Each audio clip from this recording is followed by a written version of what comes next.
చేస్తున్నారు? నాకు అర్థమవుతుంది సార్, నాకంతా అర్థమవుతుంది. పాపం నిర్దోషులని మీరు నిందిస్తారు, శిక్షిస్తారు. దోషులను నిర్దోషులని నమ్మి గౌరవిస్తారు. అంతే కదా సార్? మీ దృష్టిలో అపూర్వ మంచిది, గొప్పది. అంతే కదా సార్? అపూర్వే మీ అమ్మను చంపింది అంటావు, అంతేనా? ఆ అపూర్వే మా నేను చంపించింది అంటావు. అదే కదా నీ వాదన? అయ్యో, నేను మొదటి నుంచి అదే కదా చెప్తున్నాను సార్. చూడు భూమి, పోలీస్ స్టేషన్లో కూడా నువ్వు ఇదే చెప్పావు. నీ దగ్గర ఏమైనా సాక్ష్యాలున్నాయా? సార్ అది ఆగాగా, నాకు అర్థమైంది. ఉన్నాయి కానీ ఇప్పుడు అందుబాటులో లేవు అంటావు, అంతేనా? అవును. చూడు భూమి, మీ నాన్న అపూర్వ గారిని పెళ్లి చేసుకున్నారు అని తెలిసిన దగ్గర నుంచి మీ నాన్న మీ అమ్మకు అందించాల్సిన ప్రేమ అపూర్వకు అందిస్తున్నారు అని తెలియకుండానే నీలో అపూర్వ మీద ద్వేషం పెరిగిపోయింది. అలాగే నీకొక్కదానికే దక్కాల్సిన మీ నాన్న ప్రేమ అపూర్వ కూతురుకి దక్కుతుండడం కూడా నీ ద్వేషానికి మరో కారణం. ద్వేషించే ఇలాంటి జబ్బుకు సైకాలజీలో ఏదో డిజార్డర్ పేరు ఉండే ఉంటుంది. నేను ఆయన మేనకోడల్ని, ఈవిడ ఆయన భార్య. ఆయన గారిని హాస్పిటల్లో జాయిన్ చేసింది ఇతనే.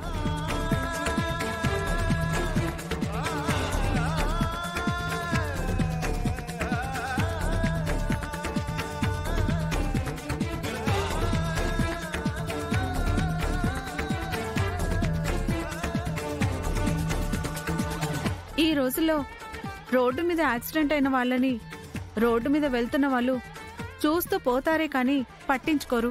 అలాంటిది గుండెల్లో బుల్లెట్ దిగిందని తెలిసినా కూడా ఈయన చాలా ధైర్యంగా తీసుకొచ్చి హాస్పిటల్లో జాయిన్ చేశారు.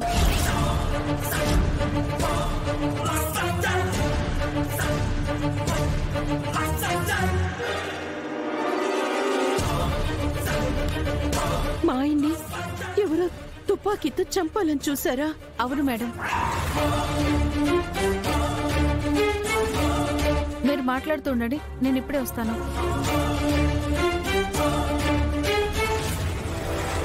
మా మావయ్యని ఎలా చంపాలనుకున్నారు? ఎవరు చంపాలనుకున్నారు? మా మావయ్యని ఎక్కడ చూశారు? మేము అడవిలో పొల్లలేరుకొని బతికేవాడమమ్మా. ఎప్పట్లాగే ఈ రోజు కూడా పొల్లలేరుకోవడానికి వెళ్ళామమ్మా.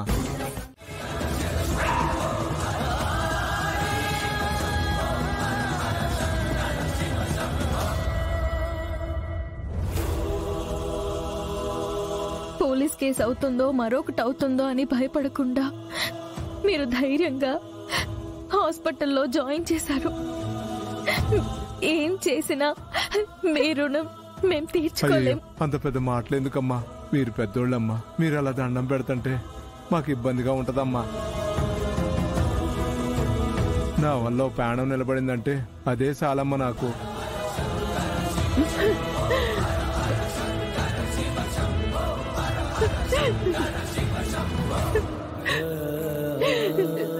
తీసుకోండి, అయ్యో తీసుకోండి. వద్దమ్మా, ఓ ప్రాణం కాపాడిన పుణ్యాన్ని నాకు దక్కనివ్వండమ్మా. అది చాలమ్మా. అమ్మా ఇదిగోండమ్మా, మీ మావయ్య పడిపోయిన చోట ఈ ఫోన్ దొరికిందమ్మా. వస్తానమ్మా. ఈ భూమి మీద ఇంకా మంచితనం బతికే ఉందనటానికి వీళ్ళే ఒక గొప్ప ఉదాహరణమ్మా. అవునత్తయ్య.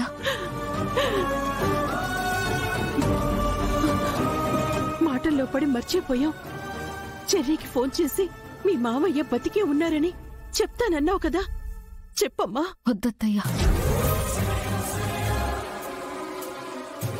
అదేంటమ్మా భూమి, అక్కడందరూ అనాథ శవాన్ని పట్టుకుని మీ మావయ్య అనుకుంటున్నారు. అనుకోనివ్వండి అత్తయ్య. ఇంకా సేపట్లో దహనం కూడా చేసేస్తారు భూమి. చేసేయనివ్వండి అత్తయ్య.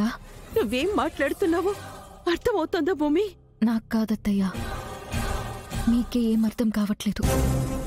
మావయ్య కొండ మీద నుంచి దూకి ఆత్మహత్య చేసుకోవాలి అని అనుకుంటే మావయ్య గుండెల్లో బుల్లెట్ ఎందుకుంటుంది? అవును కదా, అదే నిజమే. అంటే మావయ్యని ఎవరు చంపాలనుకున్నారో మావయ్య స్పృహలోకొచ్చి ఏం జరిగిందో చెప్పేంత వరకు మావయ్య బ్రతికున్నారన్న విషయం మనం ఎవరికీ చెప్పకూడదత్తయ్యా. చెబితే మావయ్యని ఎవరైతే చంపాలని ప్రయత్నించారో వాళ్ళు మళ్ళీ తిరిగి చంపే ప్రయత్నం ఖచ్చితంగా చేస్తారు. బెయిల్ మీదైతే మావయ్య బయటికొచ్చారు, కానీ ఆ పోలీస్ కేసు మాత్రం అలానే ఉంది. అదే కాక ఆ ఎస్పీ సూర్య ఇప్పటికీ వాళ్ళ అన్నయ్యని మన మావయ్యే చంపాడని బలంగా నమ్ముతున్నాడు. ఇందాక ఆయన ఏమన్నాడో తెలుసా అత్తయ్య? మీ మామయ్య ఆత్మహత్య చేసుకుని చచ్చి మంచి పని చేశాడు. లేదంటే నా చేతుల్లో నరకం అనుభవించి అనుభవించి అనవసరంగా మా అన్నయ్యను చంపించానని ఏడుస్తూ ఏడుస్తూ చచ్చేవాడు. ఆ సూర్య గారి వల్ల కూడా మావయ్య ప్రాణానికి ప్రమాదం ఉంది కనుక మావయ్య బ్రతికున్న సంగతి ఎవరికీ తెలియకూడదత్తయ్యా. అవును, మావేనెవరో తుపాకీతో కాల్చారంటే మరి పోలీస్ కేసు అవదా అమ్మా? అవుతుందత్తయ్యా. హాస్పిటల్ వాళ్లే కేసు పెట్టమంటారు, లేకపోతే వాళ్లే కేసు పెట్టేస్తారు. ఏ స్టేషన్లో కేసు ఫైల్ అయినా క్షణంలో ఆ సూర్య గారికి తెలిసిపోతుంది. మరి దేని నుంచి తప్పించుకోవడం ఎలా భూమి? అదే నాకు అర్థం కావడం లేదత్తయ్య.